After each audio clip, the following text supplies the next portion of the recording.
Le culte du dimanche. Bien-aimés, bonjour.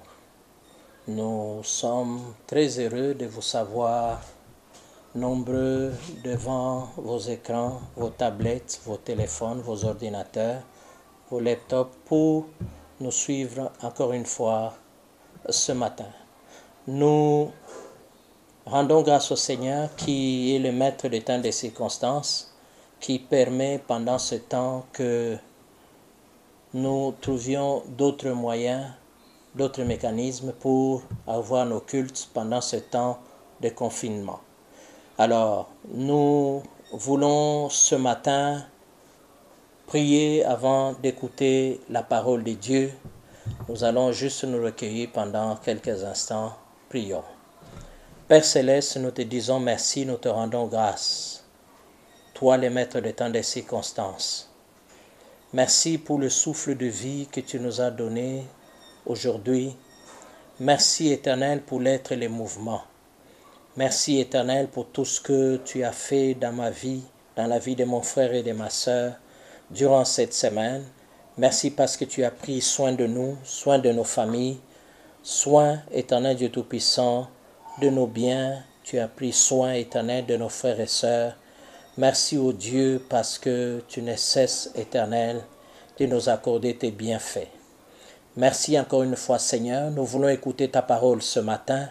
Laisse qu'elle trouve de la place dans nos cœurs. Nous voulons, ô Dieu, que tu parles et que nous écoutions, Seigneur. Nous voulons recevoir des instructions. Nous voulons que tu nous corriges. Nous voulons que tu nous édifies. Nous voulons, ô Dieu, que tu nous ramènes sur le droit chemin. Nous voulons, ô Dieu, que ta parole nous inspire l'attitude à avoir pendant ce temps. Merci Seigneur, merci pour tout. C'est au nom de Jésus que nous avons ainsi prié. Amen. Aujourd'hui, nous allons continuer notre enseignement que nous avons commencé depuis dimanche passé, que nous avions intitulé « Faire voir Jésus pendant la crise sanitaire ». Je reprends « Faire voir Jésus pendant la crise sanitaire ». Nous avons introduit dimanche passé et nous avons abordé quelques points. Je vais juste faire un rappel rapide de ce que nous avons vu la fois passée. Nous avons vu que effectivement cette crise a révélé au fait notre vulnérabilité en tant qu'humains. Nous avons vu effectivement que au travers de cette crise, nos limites se sont manifestées en tant qu'êtres humains parce que même les gouvernements les plus puissants du monde ont été surpris, ne savent pas qu'est-ce qu'il faut faire. Il y en a qui sont débordés et c'est pour ça que nous avons dit qu'il est très important que pendant des temps comme ceci, que nous ayons une attitude en tant que chrétiens qui est digne de notre identité d'enfant de Dieu. Alors, c'est comme ça que nous avons commencé à répondre à la question que doit être l'attitude du chrétien pendant cette crise sanitaire. Nous avons vu, premièrement, qu'il était important que, ou qu'en tant qu'enfants de Dieu, que nous puissions nous rappeler que notre Dieu, c'est lui que nous invoquons, c'est un Dieu qui est immanent. Et en disant que Dieu, ou en parlant du Dieu immanent, nous faisons référence à l'immensité de Dieu, nous faisons référence à son infinité. Des fois, les circonstances actuelles, ou tout ce qui se passe sur la terre, peut nous donner l'impression qu'il y a des choses qui échappent à Dieu, ou tout ce qui se passe sur notre planète, sur cette terre, échappe à Dieu. Rien n'échappe à Dieu. Notre Dieu est immanent, ça veut dire qu'il n'est limité ni circonscrit par l'espace. Au contraire, il est au-delà, il est au-dessus de tout espace. Il est au-dessus de cet espace qui est appelé Terre. Il est au-dessus de ces systèmes solaires dans lesquels nous sommes. Nous avons le Soleil entouré de plusieurs planètes. Il n'est pas seulement au-dessus de ces systèmes solaires, il est au-dessus de tout ce que nous pouvons trouver comme système solaire dans la galaxie. C'est ainsi que nous avons dit en lisant 1 Roi, chapitre 8, le verset 27, nous avons vu que la Bible même disait ceci, « Mais quoi, Dieu habiterait-il véritablement sur la terre? Voici que les cieux et les cieux des cieux ne peuvent le contenir. Combien moins cette maison que je t'ai bâtie. » Ça, c'est un homme qui était rempli de sagesse et qui s'était rendu compte que malgré la beauté de ce temple qu'il avait bâti pour Dieu, malheureusement, Dieu ne pouvait pas être confiné comme nous le sommes actuellement dans nos maisons. Dieu ne pouvait pas être confiné dans ce temple, quand bien même ce temple lui était dédié, quand bien même ce temple était un lieu où son nom était invoqué, mais Dieu ne pouvait pas le confiner parce qu'il est au-dessus de tout espace. Dieu est au-delà des frontières. Dieu ne peut pas être mis, confiné dans une boîte. Dieu n'est pas limité par l'univers. Dieu est au-delà des dimensions spatio-temporelles. Alors, c'est ainsi que nous avons vu qu'il était très important dans ce chaos que vit l'humanité, que nous puissions nous rappeler que notre Dieu était un Dieu immanent. C'était l'une des choses, ou c'était l'une des attitudes que nous devions avoir pendant ce temps. Deuxième chose que nous devions nous rappeler pendant ce temps est que la souffrance est un appel à chercher Dieu. C'était notre deuxième point. La souffrance est un appel à chercher Dieu. Parce que pendant ce temps, les hommes, l'humanité est en train de transpirer, la terre est en train de souffrir, les gens sont confinés, en train de faire des choses qu'ils ne veulent pas faire, mais les choses leur sont imposées. Nous sommes enfermés dans nos maisons comme des prisonniers dans des cellules. C'est ainsi que dans le monde anglophone, on utilise l'expression lockdown. Lockdown, c'est une expression utilisée particulièrement dans les prisons où on enferme les prisonniers dans les cellules. Et les hommes sont ainsi, nous utilisons une expression qui est un peu, qui amoindrit un peu le fait, mais en réalité, nous sommes comme des prisonniers qu'on a enfermés dans des cellules. Nous ne pouvons pas bouger. Dans d'autres pays, il y en a qui sont chicotés, il y en a qui sont arrêtés. Il y a même un chef d'État qui a demandé qu'on tire sur tout celui qui ne respectera pas le confinement. C'est pour ça que je dis, nous sommes presque comme des prisonniers dans des cellules. Nous sommes enfermés dans les cellules contre notre volonté. Alors, nous avons dit que c'est une souffrance d'une certaine manière. En dehors du fait qu'il y en a qui sont contaminés, en dehors du fait qu'il y en a qui souffrent, qui pendant ce moment sont dans des hôpitaux, en dehors il y en a du fait qu'il y en a qui luttent, qui sont entre la vie et la mort, mais il y en a aussi qui sont confinés. Nous avons vu que dans certains pays, il y en a qui ont perdu, le taux de chômage a augmenté tout d'un coup. Il y a 10 millions de chômeurs, par exemple, aux États-Unis. Ça veut dire que ces hommes et ces femmes vivent déjà dans l'incertitude et cela est en train aussi de frapper, de toucher certaines personnes ici chez nous. Il y a beaucoup d'activités qui sont au point mort. Beaucoup d'entreprises ont fermé, qui vont encore fermer la semaine prochaine. Donc cela veut dire que la vie, entre-temps, va devenir difficile. C'est une souffrance, qu'on le veuille ou non. C'est un temps de souffrance. Alors, pour nous, en tant que chrétiens, nous devons retenir que la souffrance est un appel à chercher Dieu. Et nous avons dit que c'est important de comprendre cela.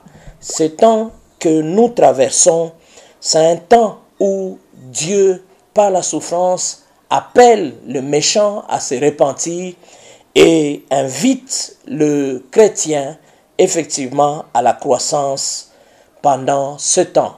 C'est parmi les choses que produit en principe la souffrance chez les chrétiens. Le vrai, pas celui qui est un pied dedans et dehors. La souffrance doit produire en lui la croissance.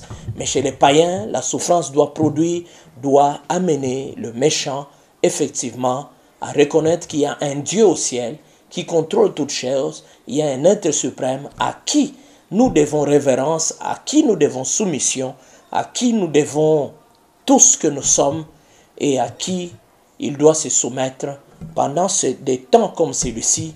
Même les païens, même le méchant reconnaît qu'il y a un Dieu au ciel et il s'agenouille et il reconnaît son autorité. Alors c'est pour ça que nous avons dit qu'il est important que nous ne voyons pas toujours la souffrance toujours du mauvais côté, mais la souffrance a aussi son bon côté et Dieu va nécessairement atteindre le but qu'il poursuit en laissant cette maladie, cette souffrance frapper l'humanité. Alors, c'est dans ce deuxième point que nous avons énoncé effectivement 8 sous-points que nous avons intitulés de cette manière les 8 choses que produit la souffrance dans la vie du chrétien. Il y a 8 choses, ou nous pouvons les appeler autrement, les 8 effets de la souffrance dans la vie du chrétien. Et c'est important que le chrétien comprenne pendant ce temps que Dieu est en train de faire un travail, Dieu poursuit quelque chose. Certes, nous pleurons, certes, l'humanité est en train de crier, de transpirer, mais Dieu, entre-temps, saisit cette occasion, utilise cette occasion pour atteindre un but, pour faire un travail dans la vie du chrétien, dans la vie des chrétiens que nous sommes. La première des choses que nous avons données la fois passée, c'était que la souffrance produisait la compassion. Ça, nous nous sommes étendus là-dessus. La deuxième chose, ou le deuxième effet de la souffrance, nous avons dit la fois passée, elle développe en nous la persévérance. Et c'est là que nous nous étions arrêtés. Et je vais commencer par là et nous allons continuer. Aujourd'hui, nous allons voir les 6 autres choses ou les 6 autres effets de la souffrance. L'apôtre Paul dit ceci dans Romains chapitre 5, le verset 3. Toutes les références que nous allons lire aujourd'hui, nous les tirerons de la version Louis II. Si vous avez une autre version, ce n'est pas grave, mais les versions ou les textes que je vais lire aujourd'hui sont tirés de la Bible Louis II. Romains 5, le verset 3 dit ceci. Bien plus, nous nous glorifions même des afflictions, sachant que l'affliction produit la persévérance. Je reprends la dernière phrase. Sachant que l'affliction produit la persévérance. C'est pour ça que nous disons que la souffrance ou l'affliction, pour nous qui sommes chrétiens, elle produit la persévérance. Donc, Dieu, des fois, utilise des choses ou la souffrance pour nous permettre à cultiver la persévérance, pour nous permettre effectivement de manifester ce fruit de l'esprit qui est appelé la persévérance. S'il n'y a pas de souffrance, s'il n'y a pas d'affliction, s'il n'y a pas de difficultés en face de nous, nous ne saurons pas manifester ce fruit qui est appelé la persévérance. Il faut qu'il y ait des moments difficiles, il faut qu'il y ait l'affliction, il faut qu'il y ait la souffrance pour que nous fassions preuve de persévérance, pour que nous puissions manifester ces fruits, pour que nous puissions cultiver ce fruit. Jacques 1, le verset 3 dit ceci. Sachant que l'épreuve de votre foi produit la patience. Jacques dit, lorsque notre foi est mise à l'épreuve, cela finit par produire quoi? La patience, qui est au fait synonyme de la persévérance.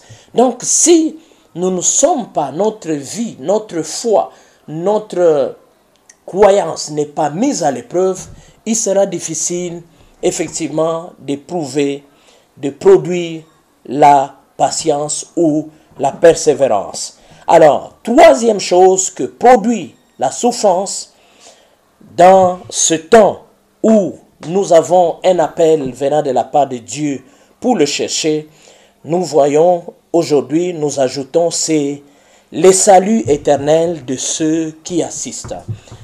La souffrance produit le salut éternel de ceux qui assistent. C'est important. L'apôtre Paul dit ceci. 2 Corinthiens 1, le verset 6, toujours la version Louis II. Si nous sommes affligés, c'est pour votre consolation et pour votre salut. Si nous sommes consolés, c'est pour votre consolation qui se réalise par la patience à supporter les mêmes souffrances que nous endurons. Donc c'est très important. Vous voyez, il dit ceci, si nous sommes affligés, c'est pour votre consolation et pour votre salut. Et l'apôtre Paul ici, il parle, lui en tant que chrétien, il s'adresse aux chrétiens de Corinthe, il parle de sa souffrance et il dit que les Corinthiens, en assistant à la souffrance que lui, il endure, en assistant ou en voyant Paul, ainsi que tous ceux qui l'accompagnaient, endurer certaines choses à cause de l'évangile, à cause du nom du Seigneur, cela produisait en eux aussi le salut. C'était une manière le fait qu'ils le voyaient en train de vivre cela, d'endurer cela, d'accepter cela, à cause du nom du Seigneur, cela était en d'autres termes en train d'affermir ces gens dans leur salut, était en quelque sorte en train de contribuer pour que ces gens aussi se raffermissent dans leur foi, dans leur salut. Donc, les gens qui nous voient, même les païens qui nous regardent pendant ce temps, rester fermes, endurer tout ce que nous pouvons endurer à cause du nom du Seigneur, endurer tout ce que nous pouvons endurer à cause de celui que nous avons accepté comme notre Seigneur et Sauveur.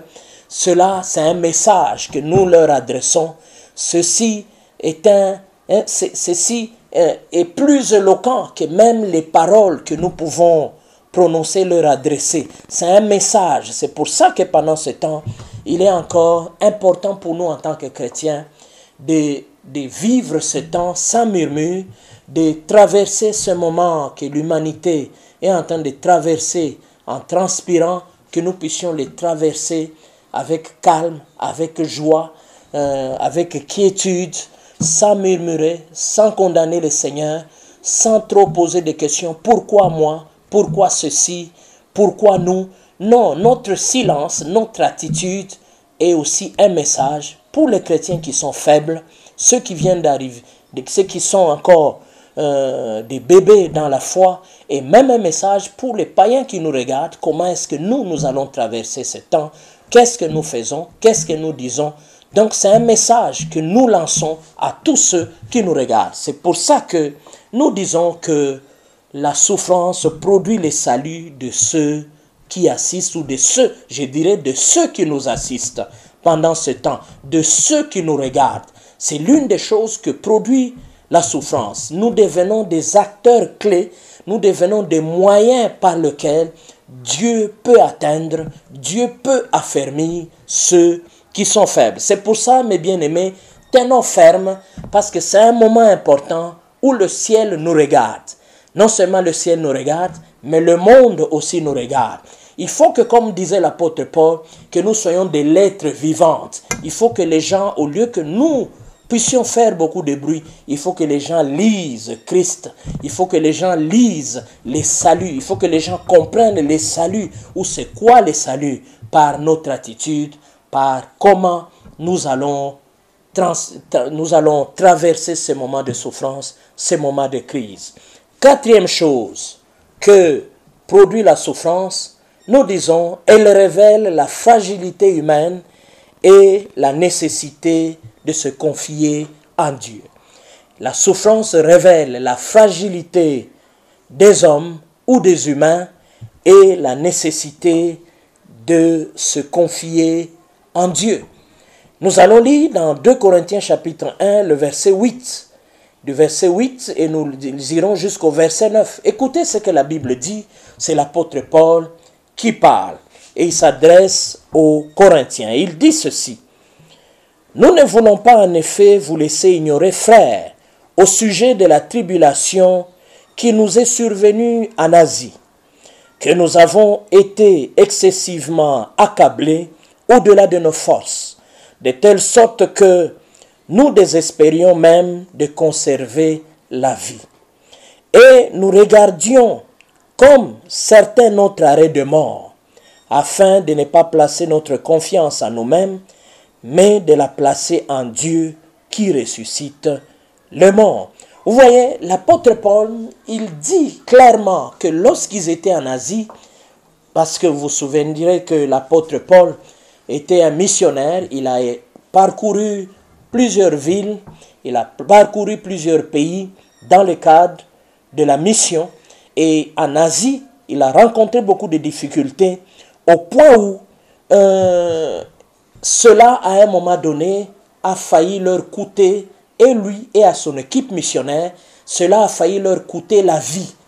Et ils étaient conscients à un moment donné qu'ils n'allaient pas s'en sortir. Et s'ils ne se confiaient pas en Dieu, en tout cas, ils ne voyaient pas comment est-ce qu'ils pouvaient s'en sortir. Donc, on peut arriver jusqu'à ce point, tout en étant dans le Seigneur. Et l'apôtre Paul n'est pas le moindre. Vous voyez que l'apôtre Paul, il a écrit les 3/4 du Nouveau Testament. L'apôtre Paul a été appelé de façon particulière. Il a été utilisé de façon puissante par le Seigneur. Mais regardez, à un moment donné de sa marche avec le Seigneur, il a rencontré des difficultés au point où même sa propre vie et la vie de tous ceux qui étaient avec lui étaient vraiment en danger. Et ils étaient conscients à un moment donné, en tout cas, il en était fini pour eux. Ils allaient mourir. Et la Bible dit que tout ce qui, c'est lui-même qui le dit, il dit tout ce qui leur restait à faire, c'était seulement de se confier dans le Seigneur, en qui il y avait la capacité ou la puissance de ressusciter même les morts. Mais au moins c'est une chose positive, ils croyaient, même s'il leur arrivait de mourir, mais en se confiant en Dieu, ils étaient sûrs qu'ils pouvaient être ressuscités. Mais vous voyez jusqu'à quel point, effectivement, l'apôtre Paul, au travers de ce moment de souffrance, sa fragilité en tant qu'être humain s'est fait voir au travers de ses écrits, mais en même temps, lorsque cette fragilité se manifeste, cela lui donne aussi l'occasion de comprendre que ici, dans cette faiblesse ou dans cette fragilité, si je ne me confie pas en Dieu, je ne peux pas m'en sortir. La seule chose qui me reste, c'est de me confier seulement en Dieu. Alors il y a des gens qui nous étonnent. Vous savez que les circonstances ont démontré, les circonstances qui vous entourent démontrent que vous êtes fragile, que vous ne pouvez pas résister. Les circonstances peuvent même vous écraser. Alors, au lieu de vous confier au Seigneur, vous faites l'orgueil inutile. C'est le moment, mon frère, ma soeur, de vous confier au Seigneur. Au lieu d'avoir des regards inquiets, au lieu de vous laisser tourmenter, envahi par la peur, c'est le moment où vous devez vous confier dans le Seigneur. Faites comme l'apôtre Paul. Croyez que même s'il arrivait que les circonstances vous écrasent, vous mourrez, mais une chose est certaine, Dieu est capable de vous accorder la résurrection, de vous ressusciter, parce qu'il est le Dieu qui a la vie, il est le Dieu capable de ressusciter les morts. C'est ainsi que l'apôtre Paul, effectivement, en se confiant en Dieu, il a pu être délivré de ces circonstances-là. Et plus tard, il pouvait écrire ces choses pour fortifier nos bien-aimés qui étaient à Corinthe. C'est pour ça que nous disons, la souffrance révèle la fragilité humaine et en même temps révèle aussi la nécessité de se confier en Dieu. Donc pendant ce temps où la fragilité humaine est très manifeste sur toute la planète, c'est le moment pour nous chrétiens de nous confier au Seigneur. Donc c'est avec raison et j'encourage tous ceux qui pendant ce temps se confient au Seigneur. Nous n'avons pas un autre secours, nous n'avons pas quelqu'un d'autre en qui nous confier, nous n'avons que Dieu. C'est pour ça mes frères, je vous demande et je vous encourage encore davantage, pendant ce temps de confinement, confiez-vous encore davantage au Seigneur. Pendant ce temps où les gouvernements ont démontré leur faiblesse, leurs limites, confions-nous encore davantage au Seigneur. Invitons et nous invitons l'humanité entière à se confier au Seigneur pendant ce temps. Si on ne se confie pas au Seigneur, il n'y a pas d'autres solutions. Cinquième chose que produit la souffrance, c'est qu'elle conduit à multiples intercessions. Elle conduit à multiplier l'intercession. Je reprends, l'une des choses que produit la souffrance est qu'elle conduit à multiplier l'intercession. 2 Corinthiens 1, le verset 11 dit ceci: vous-même aussi,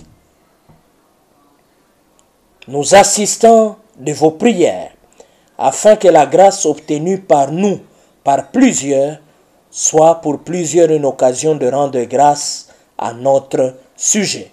Vous voyez que l'apôtre Paul reconnaît que pendant ce temps où il traversait des moments difficiles, il reconnaît quand même qu'il a été assisté par les prières des frères et des sœurs. Donc il est très important que pendant des moments difficiles, pendant des temps d'affliction, pendant des moments de souffrance, que les prières soient multipliées. Non seulement l'apôtre Paul priait, mais les chrétiens aussi de Corinthe étaient aussi en train de prier. C'était un moment où il y avait plusieurs foyers de prière. Donc pendant ce temps, nous demandons que réellement tous ceux qui sont chrétiens multiplient des foyers de prière, qui multiplient l'intercession. Ce n'est pas le temps où nous devons passer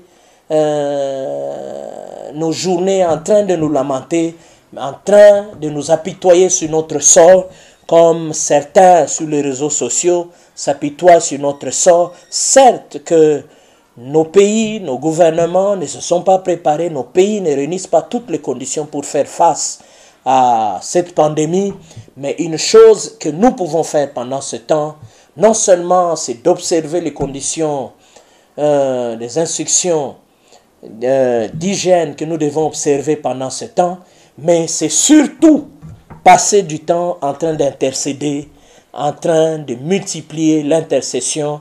Multiplions des foyers de prière dans nos maisons, seuls, à deux, si nous sommes peut-être 2 ou 3 dans le même quartier, si nous pouvons nous voir en observant bien sûr les instructions d'hygiène, mettons-nous ensemble, prions davantage. Comme nous ne pouvons pas aller nous réunir dans nos lieux de culte, dans nos temples, mais au moins nous avons le privilège d'intercéder dans nos maisons, d'intercéder sur notre lieu de travail pour ceux qui peuvent encore aller au travail, mais c'est pendant le temps de souffrance, c'est pendant le temps d'affliction que nous devons multiplier l'intercession. L'apôtre Paul était assisté pendant ce temps difficile, pendant le temps où il était tout le temps parti, en train de voyager, faisant face à plusieurs défis.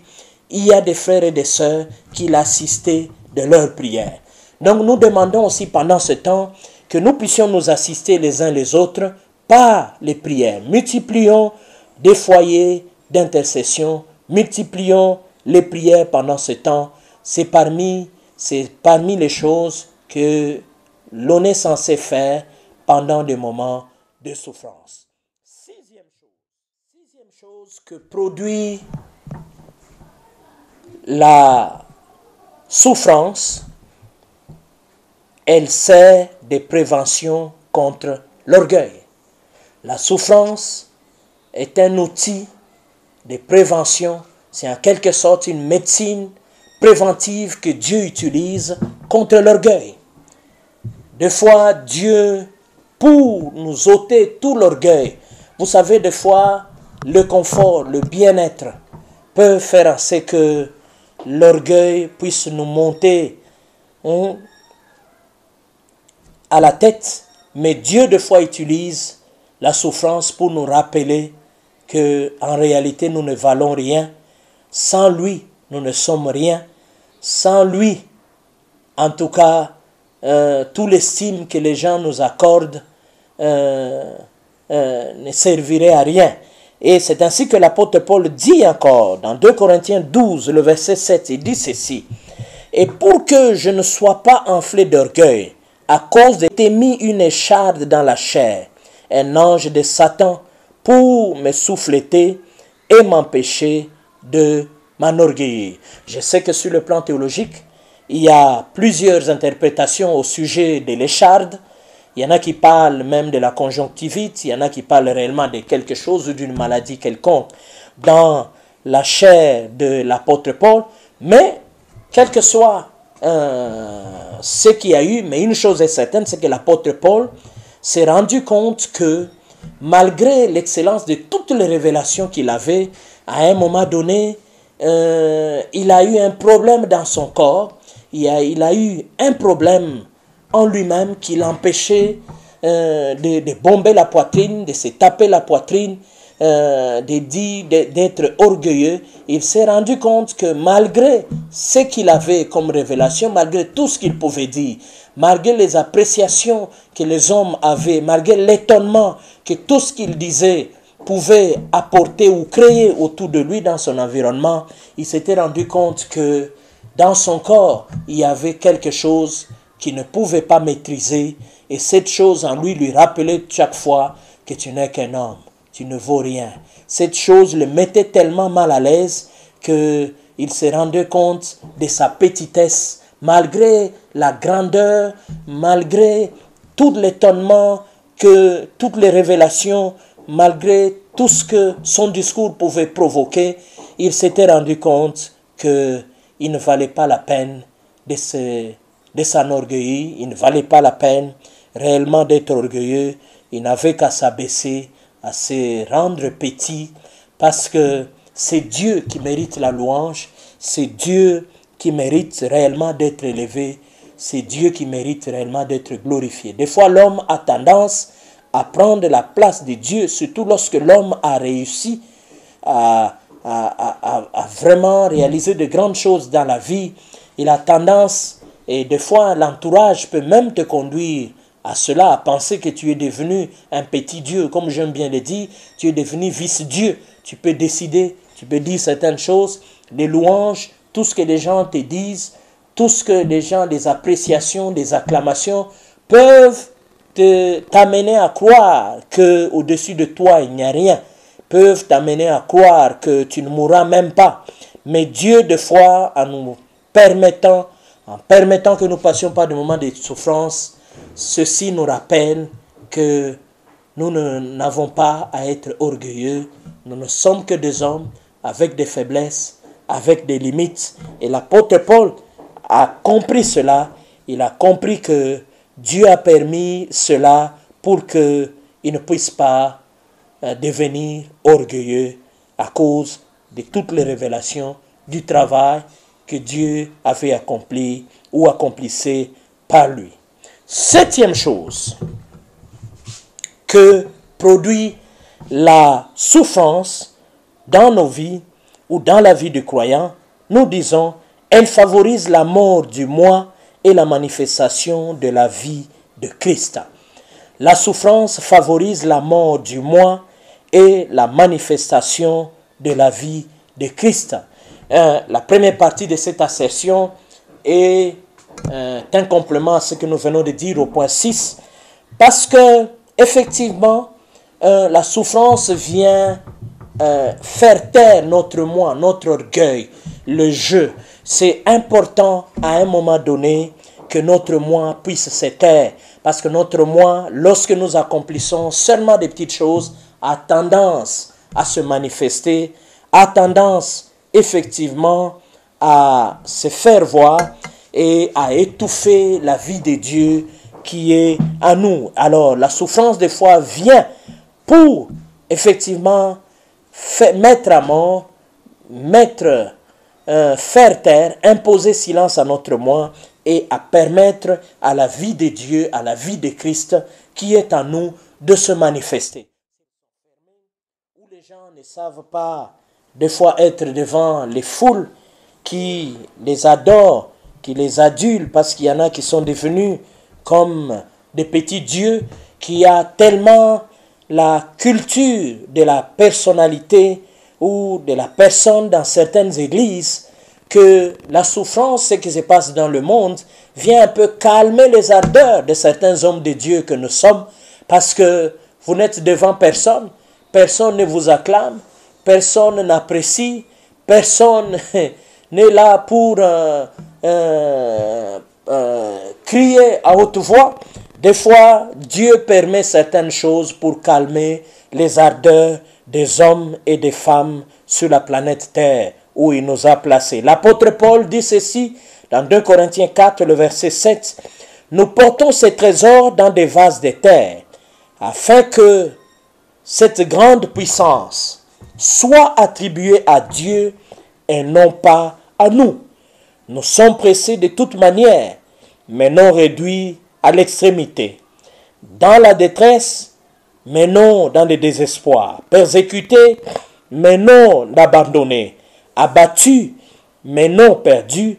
Portant toujours avec nous dans notre corps la mort de Jésus, afin que la vie de Jésus soit aussi manifestée dans notre corps.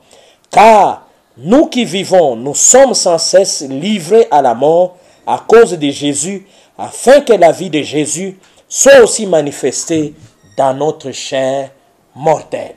Vous comprenez? C'est important ce que la vie dit, l'apôtre Paul. J'aime la dernière phrase qui dit ceci, le dernier verset, le verset 11. Car nous qui vivons, nous sommes sans cesse livrés à la mort à cause de Jésus, afin que la vie de Jésus soit aussi manifestée dans notre chair mortelle. C'est pour ça que, effectivement, il est important, Dieu utilise des fois la souffrance comme manière réellement de nous faire mourir, de faire mourir notre moi pour permettre à la vie de Jésus se manifester au travers de notre corps, au travers de notre personne. La vie de Christ ne peut pas se manifester au travers de nous si notre moi lui fait obstacle, si notre moi ne lui laisse pas de la place. C'est pour ça que des fois, Dieu crée des situations, des circonstances qui font mourir notre moi ou qui nous font mourir. C'est important. C'est pour ça que Dieu, le maître des temps des circonstances, sait qu'est-ce qu'il faut créer, qu'est-ce qu'il faut faire pour réellement nous faire mourir et permettre à sa vie de se manifester. Huitième chose, elle donne à notre foi l'opportunité d'être éprouvée et purifiée. Je reprends. Elle donne à notre foi l'opportunité d'être éprouvée et purifiée. Dans 1 Pierre 1, le verset 6, il est dit ceci. C'est là ce qui fait votre joie. Quoique maintenant, puisqu'il est faux, vous soyez attristés par un peu de temps, par diverses épreuves, afin que l'épreuve de votre foi, plus précieuse que l'or périssable, qui cependant est éprouvé par les feux, ait pour résultat la louange, la gloire et l'honneur lorsque Jésus-Christ apparaîtra. Donc, il est très important, mes frères, qu'à un moment donné, et ici nous sommes comparés à l'or, ou notre foi est comparée à l'or. L'or, pour qu'on sache bien l'apprécier, l'or doit passer par le four, l'or doit être épuré, on doit y enlever, c'est au travers du four qu'on doit enlever tous les déchets qui sont dans cette matière brute pour que lorsque l'or sort de ce four-là, éprouvé par le feu, il sortira purifié et on pourra apprécier l'or à sa juste valeur. Alors, la souffrance agit ainsi sur notre foi. La souffrance est comme ce four au travers lequel passe l'or. Et la souffrance devient pour notre foi comme un four et notre foi doit être éprouvée. Et à la sortie de cette épreuve, notre foi sera purifiée et notre foi pourra être appréciée à sa juste valeur. Et notre foi qui a été éprouvée et purifiée pourra réellement rendre gloire à notre Seigneur Jésus-Christ. Notre Seigneur Jésus-Christ ne pourra pas être aussi réellement glorifié à sa juste valeur si on ne voit pas le travail, si on ne voit pas effectivement notre foi, si on ne voit pas la qualité de notre foi qui est passée par le four, qui a subi la chaleur, qui est passée par des moments difficiles. Le feu ne décime pas, ou les feux, bien que des fois il dilue l'or, mais à la sortie, cet or qui a subi, qui a été transformé des fois en liquide, redevient encore plus solide, devient encore plus dur et encore plus de valeur qu'avant de passer par le feu. J'aimerais dire à chacun d'entre nous, ces moments de souffrance, ces moments d'affliction par lesquels nous passons, ce moment ne va pas nous décimer. Ce moment, au contraire, va faire en sorte que lorsque nous traverserons, lorsque nous sortirons de cette épreuve, nous serons plus durs, nous serons encore plus solides, nous aurons encore plus de la valeur. Notre foi aura pris encore une autre dimension, notre foi aura pris une autre valeur. C'est pour ça, mes frères, je vous exhorte, vous tous qui me suivez pendant ce temps et même ceux qui me suivront après, tenons ferme pendant ce temps, tenons ferme dans cette fournaise où Dieu permet que nous puissions passer. C'est pour notre bien, bien que de fois il y en a qui perdent, qui vont y laisser peut-être des amis, des enfants, des membres de famille, mais toutes ces choses vont faire assez que lorsque nous traverserons ce moment, nous serons encore plus forts. Satan qui croit que pendant ce temps, réellement, il est en train de nous opprimer, il va nous rendre faibles, sera étonné de la dimension que prendra notre foi lorsque nous traverserons ce moment. Je crois et je proclame que nous sortirons très forts de cette situation. Je crois et je proclame que nous sortirons avec une autre dimension de cette période, de cette crise. Nous disons que notre Dieu est avec nous pendant ce temps. Nous disons la souffrance est un appel à chercher Dieu. Donc cherchons Dieu pendant ce temps. Cherchons Dieu pendant ce temps. Il est avec nous. Il ne nous abandonne pas. Inclinons-nous dans la prière et disons merci à Dieu et demandons non seulement qu'il vienne à notre secours, parce que c'est un temps où nous devons aussi chercher le Seigneur, multiplier l'intercession, mais demandons aussi pendant ce temps que Dieu nous soutienne, que notre foi devienne encore plus forte qu'avant. Élevons nos voix et prions le Seigneur. Père Céleste, nous te disons merci, nous te rendons grâce. Parce qu'aujourd'hui, nous avons vu, nous nous sommes étendus sur notre deuxième point qui dit la souffrance est un appel à chercher Dieu. Et nous avons vu, Éternel, les effets, les 8 effets de la souffrance. Et nous voyons, Éternel, qu'au travers de toutes ces choses, c'est notre bien que tu cherches, que c'est la glorification aussi de ton nom, ô Dieu qui est au centre, Éternel, de tout ceci. Nous croyons, Éternel, que la crise que nous traversons, que nous vivons, est un outil entre tes mains pour réellement, ô Dieu, nous pousser à te chercher, pour nous pousser à nous confier en toi, pour nous pousser à multiplier l'intercession, pour nous pousser, Éternel, encore une fois, à devenir des lettres éternelles vivantes que les hommes vont lire au travers, Éternel, de nos attitudes. Ce que tu nous demandes pendant ce temps, les gens, ô Dieu, Éternel, recevront, capteront le message que toi tu leur adresses, ce message qui les appelle à se repentir. Merci Seigneur, fortifie mon frère, fortifie ma soeur, ôte toute peur éternelle. Nous les chassons d'ailleurs dans les lieux arides et nous prions au Dieu de gloire que ton sang couvre chaque maison, que ton sang couvre chaque famille, que ton sang éternel agisse dans notre pays, dans cette ville, agisse dans le monde Seigneur. Laisse que, ô Dieu, pendant ce temps, que les gens aient la révélation, ô Dieu, du Fils de l'homme, ô Dieu qui est venu pour sauver l'humanité. Merci Seigneur, nous te disons merci. C'est au nom de Jésus que nous avons ainsi prié. Amen. Merci, bien-aimés. Merci pour votre assistance. Vous pouvez suivre cette prédication. Elle restera toujours disponible sur notre page Facebook ainsi que sur notre chaîne YouTube. Merci encore une fois. Que Dieu vous bénisse et à la prochaine.